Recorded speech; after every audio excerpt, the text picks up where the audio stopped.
जय श्री कृष्णा दोस्तों। हर हर महादेव। कैसे हैं आप सब? स्वस्थ और सुरक्षित होंगे। दोस्तों, कभी कभी हम अपने दुर्भाग्य को खुद आमंत्रण दे देते हैं। हमारा अच्छा भला भाग्य चल रहा होता है, सौभाग्य की स्थिति चल रही होती है, और हम बिना पैसे दिए कोई कारण से लेते हैं। ऐसा नहीं कि अकारण ही हम कभी कभी हमारे घर से कोई वस्तु ऐसी समाप्त हो जाती है और हमें दूसरे से लेना पड़ता है। लेकिन आज मैं जो जानकारी आपको देने जा रही हूँ, शायद आपको ये जानकारी नहीं हो, लेकिन बिना पैसे दिए ये सामग्री आपको कभी किसी से नहीं लेना चाहिए, क्योंकि ये आप अपने दुर्भाग्य को स्वयं आमंत्रण देते हैं। ज्योतिष शास्त्र में कुछ ऐसी चीजें होती हैं, ऐसी चीजों के बारे में, ऐसी वस्तुओं के बारे में बताया गया है जो दूसरे से कभी भी बिना पैसे दिए नहीं लेना चाहिए। हम आवश्यकतावश परिस्थितिवश ले लेते हैं। यदि परिस्थितिवश ये किसी से लेना भी पड़े तो आप उसे समय रहते लुटा देना चाहिए आपको। ऐसा ना करने पर आपको धन हानि या कर्ज की स्थिति तक का सामना करना पड़ सकता है। किसी भी व्यक्ति के लिए ये दोनों ही स्थितियां बहुत ज़्यादा तनाव भरी होती हैं, ये तो आप जानते ही हैं। कौन सी ऐसी वस्तुएं हैं जिन्हें हम कभी भी बिना पैसे दिए ना लें? सबसे पहली वस्तु है नमक। कभी कभी क्या होता है कि हम भोजन करने बैठे हैं, भोजन बनाने बैठे हैं, और अचानक से हमारे घर में नमक समाप्त हो गया। हम किसी भी पड़ोसी से, किसी भी परिचित से जो हमारे पास होता है, हम उससे नमक ले लेते हैं, और इसे लोग सामान्य समझते हैं, उसके पैसे भी नहीं देते हैं बिना पैसे। क्योंकि नमक के क्या पैसे दिए जाएं? भाई, हमें आवश्यकता लगी, हमने ले लिया। उस समय हमारे पास नहीं था, या हम बाजार से बुलाने के लिए, हम उस समय ऐसा लगता है कि कौन इतना समय लगा कर वो मार्केट से बुलाएगा, इससे ही पर थोड़ा सा नमक तो लेना ही है, हम पड़ोसी से ले लेते हैं। लेकिन क्या आपको पता है, ऐसा करने से आपको कर्ज की स्थिति का सामना करना पड़ता है। नमक का संबंध सीधे सीधे शनि से माना जाता है।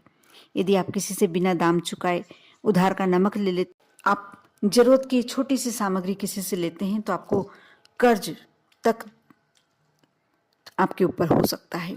इसलिए प्रयास करें कि पहली बात तो नमक हमेशा घर में ऐसी स्थिति में होना चाहिए कभी समाप्त ना हो। यह जानकारी हम सभी को होना ही चाहिए कि हम नमक इतना भरपूर मात्रा में हमारे घर में रखें कि जैसे ही हमको लगता है कि अब 8 दिन का नमक बचा है, तो हम फिर से नमक का अपने घर में नया नमक बुला कर रख लें। नमक कभी भी खत्म नहीं होना चाहिए। यदि किसी कारण से हमने ध्यान नहीं दिया, नहीं दे पाए, और नमक समाप्त हो जाता है, तो आप किसी से उधार ना लें। यदि लें तो उसे नमक वापस करें, या उसके जो भी दाम होते हैं चुकाएं। बिना दाम चुकाए आप नमक जैसी चीज को नहीं लें, इस बात का बस आप ध्यान रखें। उसी प्रकार दूसरी सामग्री है काली तिल। काले तिल का संबंध होता है राहु, केतु और शनि। इन तीनों से माना जाता है। लोग राहु, केतु और शनि के अशुभ प्रभावों से बचने के लिए काले तिल का दान करते हैं। ऐसे में खास तौर पर शनिवार के दिन, या वैसे तो 7 दिन में से कभी भी आप बिना पैसों के या फिर दान में किसी से काले तिल ना लें। इससे आपको जीवन में समस्याओं का सामना करना पड़ सकता है, और शनि की कुदृष्टि आप पर पड़ सकती है। इसलिए विशेष करके ध्यान रखें कि आप काला तिल किसी से ना लें। यदि किसी कारण से आपको लेना भी है तो आप पैसा दे के लें। तीसरी सामग्री है माचिस। माचिस का प्रयोग अग्नि प्रज्वलित करने से किया जाता है। ऐसे में सीधे तौर पर माचिस अग्नि का प्रतिनिधित्व करती है।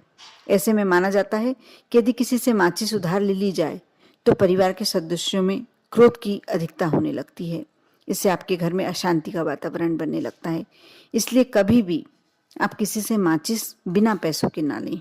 यदि आपको आवश्यकता है तो आप माचिस का मूल्य चुकाएं, उसके बाद माचिस लें।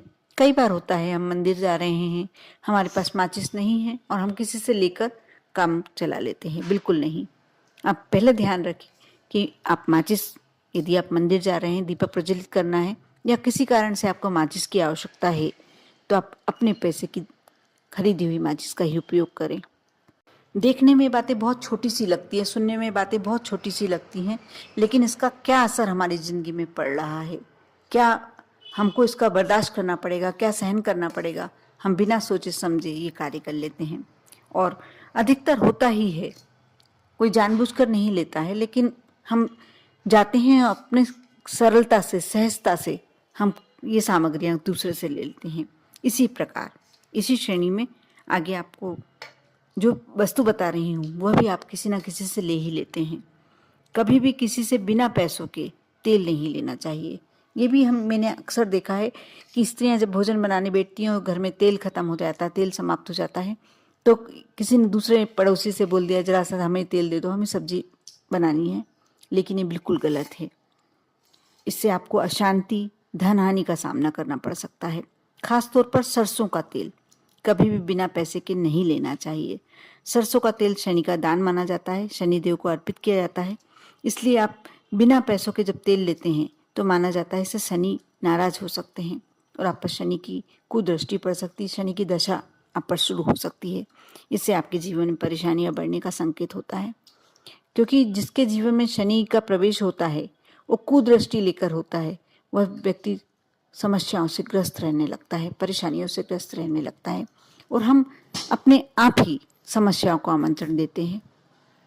बाद में परेशान होने के बाद आपको लगता है कि हमने इतनी परेशानी हमारे जीवन में क्यों आ रही है। इसी प्रकार लोहा, ये भी आपको किसी से दान में नहीं लेना चाहिए या बिना पैसे के नहीं लेना चाहिए। कई बार ऐसा होता है कि मकान बन रहा है या कुछ कार्यों से आपको खील की आवश्यकता है, कोई लोहे की वस्तु की आवश्यकता है, आप किसी से ले लेते हैं। बिल्कुल गलत। ये वस्तु किसी की नहीं लेना चाहिए, चाहे छोटे से छोटा पेंच क्यों ना हो। आप, क्योंकि लोहा भी शनि की धातु मानी गई है, शनि का दान माना गया है। यदि आप किसी से बिना पैसे के लेते हैं तो चाहे वो छोटी सी चीज़ हो, खील ही क्यों ना हो, लेकिन ये शनि का दान, आपके ऊपर शनि का अशुभ प्रभाव पड़ने लगता है। इससे आपके जीवन में अशांति और आर्थिक हानि होने लगती है।